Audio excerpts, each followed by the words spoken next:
Presiden SBY didampingi Ibu Negara Ani Yudhoyono menghadiri peringatan Hari Pers Nasional ke-68 di Kota Bengkulu.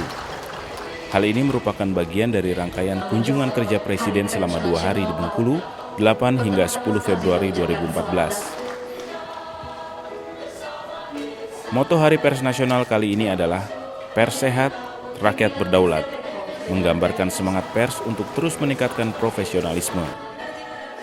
Selama hampir 10 tahun memerintah, Presiden SBY selalu hadir dalam peringatan Hari Pers Nasional.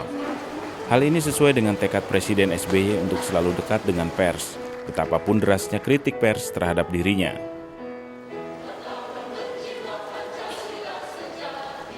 Pada kesempatan ini, Presiden SBY menerima penghargaan Sahabat Pers. Penghargaan ini diberikan untuk jasa Presiden SBY dalam mendukung kebebasan pers.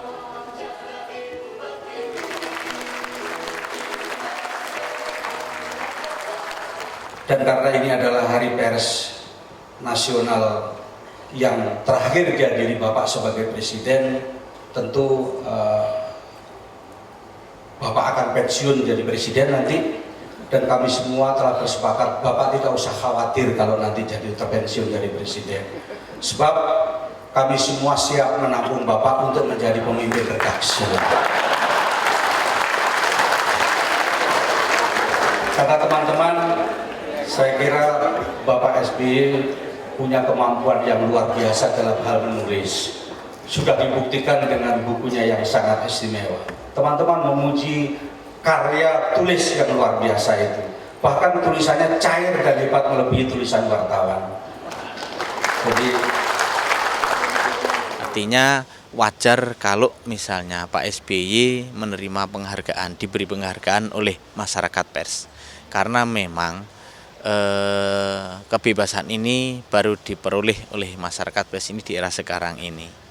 Salah satunya memang masyarakat pers bisa menikmati kebebasannya, bisa menuangkan kreativitasnya, bisa menyampaikan aspirasinya, bisa mengkritik pemerintah. Tidak saja mengkritik, masyarakat pers juga memberikan solusinya.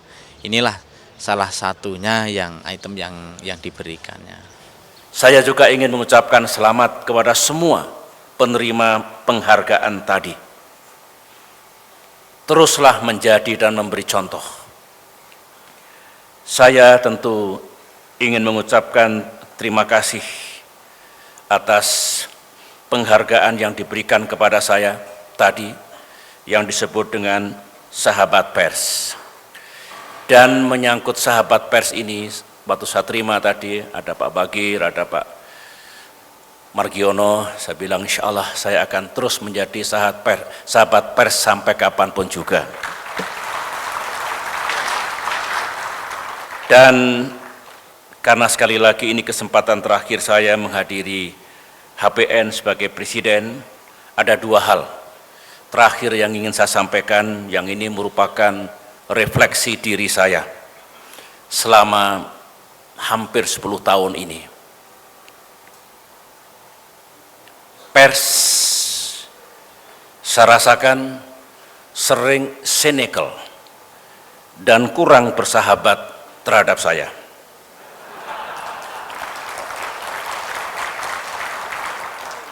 Tiada hari tanpa kritik dan kecaman. Tiada hari tanpa pergunjingan dan desas-desus untuk saya dan keluarga. Tetapi di balik itu, ada jasa yang luar biasa, jasa yang amat besar dari pers terhadap saya. Dengan saya terus dikritik, diserang katakanlah selama hampir 10 tahun ini, justru saya bisa bertahan. Saya tidak tergoda untuk menyalahgunakan kekuasaan yang saya miliki. Saya tidak ceroboh dan gegabah dalam mengambil keputusan dan kebijakan. Banyak cerita di dunia, penguasa pantang dikritik dan disalahkan. Kalau ada yang menyerang langsung ditindak secara represif atau diciduk. Akhirnya rakyat tidak kuat dan sang penguasa tidak bisa bertahan. Alhamdulillah saya bisa bertahan. Dan atas itu semua sekali lagi terima kasih pers atas jasa baiknya yang menguatkan hati saya. Di awal reformasi dulu saya salah satu pelaku dan pejuang kemerdekaan pers. Saya berjuang dalam reformasi internal ABRI dan kemudian dalam kapasitas saya sebagai ketua fraksi ABRI MPR RI bersama teman-teman juga ikut memperjuangkan kemerdekaan pers. Dan inilah hasil perjuangan kita yang harus kita jaga sepanjang masa.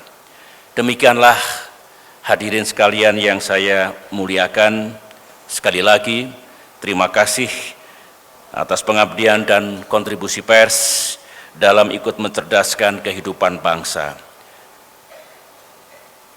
Dirgahayu Pers Indonesia, dan saya akan senang untuk menandatangani tugu pers di Bengkulu ini, dan juga senang mendengarkan bahwa Indonesia telah dipilih menjadi pusat pelatihan dan pendidikan wartawan ASEAN yang insya Allah akan dilaksanakan di Palembang, Sumatera Selatan. Sekali lagi, majulah pers Indonesia, majulah negeri tercinta. Pada kesempatan ini, Presiden juga meresmikan Tugu Pers Bengkulu. Selama 9 tahun pemerintahan Presiden SBY, industri media tumbuh subur, baik televisi, radio, koran, majalah, maupun media online.